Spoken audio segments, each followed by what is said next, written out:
All right, welcome back to ABA exam review and our latest BCBA exam practice question series, where we're going through the next set of questions together and breaking them down. If you're new to the channel, welcome. If you're returning, welcome back. Please like and subscribe. Check out behavioranalyststudy.com for all of our study materials, including our combo pack. When you pass, let us know so we can include you in our Sunday shout out. Work hard, study hard. Let's get going. Question 1. You, a behavior analyst, design a treatment package to target a client's hand clapping at inappropriate times. You train your technicians on the reinforcement and extinction procedures in your treatment package. Over the next month, the behavior decreases, but you find out the technicians were using a punishment procedure instead. The technician's implementation lacked what? Now, what's the major issue here with the implementation? Now, it was effective, right? I mean, you decreased the behavior, and that was your goal because you had a reinforcement and extinction procedure. So you were trying to, in some ways, decrease it through extinction. And the behavior did decrease. However, the problem was the technicians used a punishment procedure instead. So they didn't adhere to your treatment package. Therefore, the technician's implementation lacked what? A, effectiveness. Well, it was effective. It did decrease the behavior.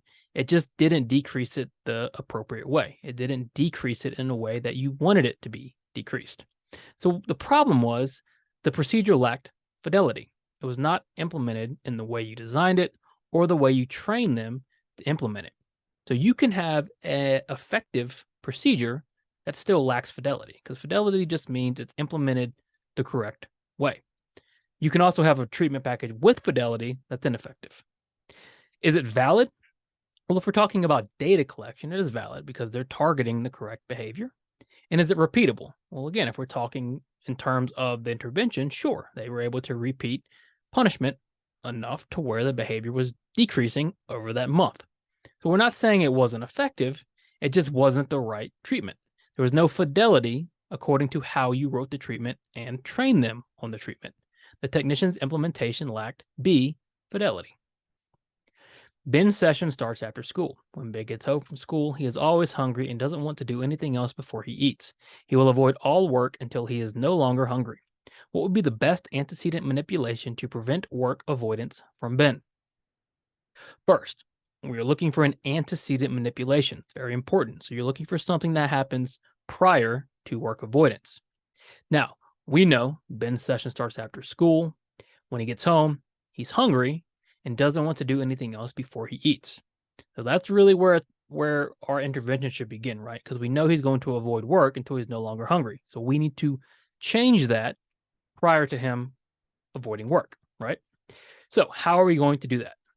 A, manipulate the MO for avoidance by withholding food from Ben. Now, can we manipulate the MO for avoidance by withholding food? Well, no, Ben's already deprived. Withholding food is just further deprivation. Depriving Ben more of food is not going to help. It's just going to lead, most likely, to more avoidance. So B, manipulate the MO for avoidance by having Ben eat before session would be much better, right? We know if he's hungry, he's going to avoid work. So why not have the parents or whoever pack a snack prior to a session, prior to work starting? Ben eats. We satiate him on food. We reduce the value of work avoidance, and we get Ben fed. C, reinforce Ben when he does not engage in task avoidance. That's a consequence manipulation, not an antecedent manipulation. And D, punish Ben whenever he goes off task. Again, that's a consequence. C and D are consequence manipulations. You have to pay attention, right, to the entire question. We're looking for antecedent manipulations. We can manipulate the motivating operation, an antecedent, for avoidance by satiating Ben on food before session. Cora is learning the art of waterbending. She practices every day with her best friend Aang. Whenever Cora successfully engages in waterbending, Aang cheers loudly for her. Cora's ability to waterbend improves every day. Aang's cheering most likely serves as what? Okay, basic reinforcement punishment question. And with reinforcement punishment questions, we have to ask ourselves two things. First, does behavior increase or decrease? And second, was something added or taken away? So first, let's ask ourselves, how did the behavior change? Well, we know Cora is learning waterbending. She practices every day. When she does it well and successfully, Aang cheers loudly. Now, Cora continues to improve every day. So her ability is improving. She's able to water bend more successfully every day. Her behavior is improving or increasing. So this is a reinforcing thing, right? Aang cheering loudly is reinforcing. And Aang's cheering, is that being added or taken away? Well, clearly it's being added. So add, positive, behavior increasing, reinforcement. Aang's cheering most likely serves as a positive reinforcement. Break down reinforcement punishment questions like that, and you'll never miss one.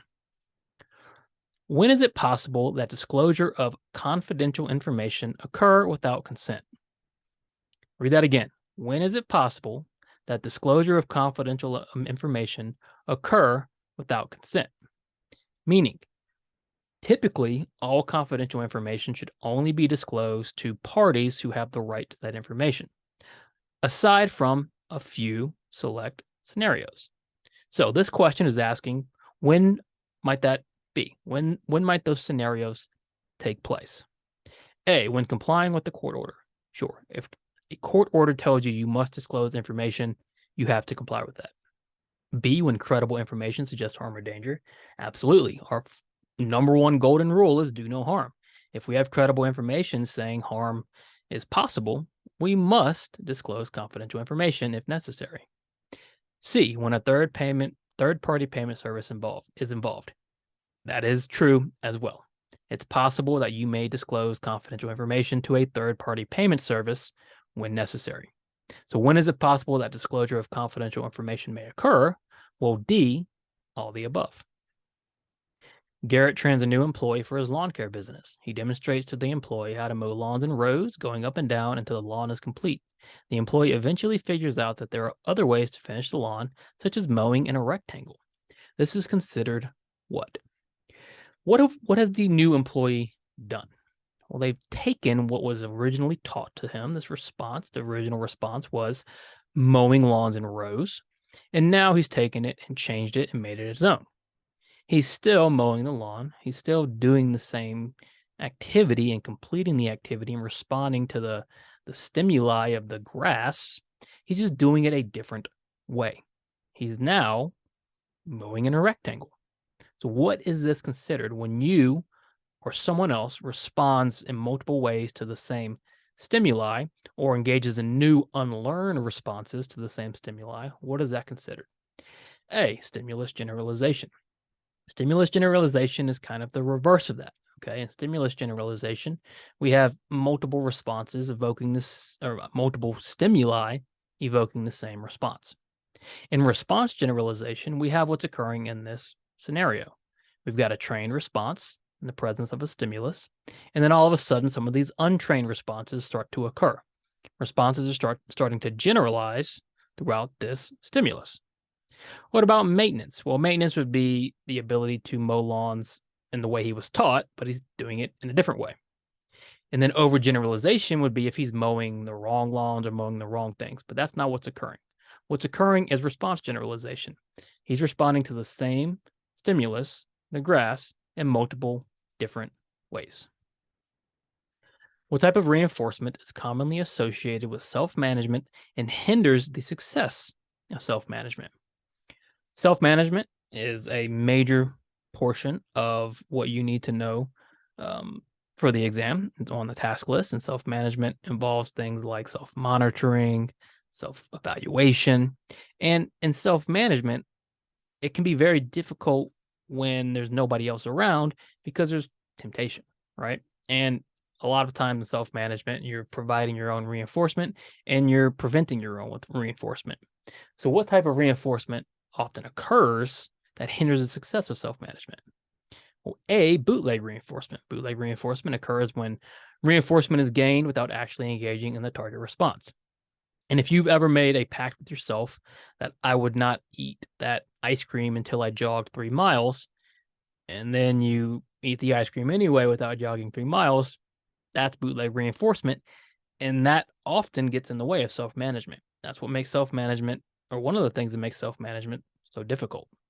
It's not non-contingent reinforcement. Non-contingent reinforcement is planned reinforcement. It isn't socially mediated reinforcement. Socially mediated reinforcement is reinforcement delivered by somebody else. And then not D, none of the above. The problem here is bootleg reinforcement, where you're obtaining or gaining access to reinforcement without actually engaging in the target response.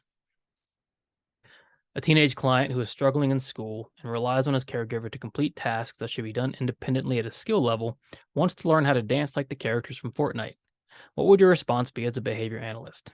Now, when we're choosing goals and targets, we need to choose things that are meaningful, but also appropriate in that given time.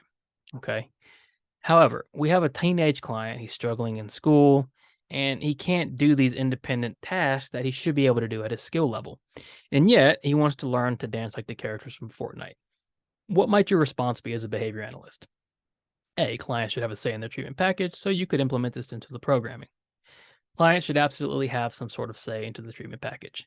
But given the necessity of what else needs to be done, is it really the best idea to work on this as part of the treatment package? Probably not. Not at this time.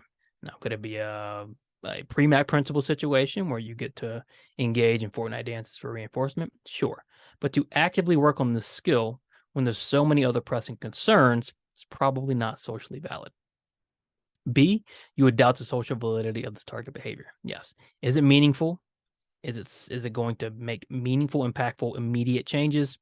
Probably not. C, you would first check with the caregiver and see what they thought. Well, not necessarily. You could ask the caregiver and see what they thought, but ultimately, there are much more pressing issues at hand.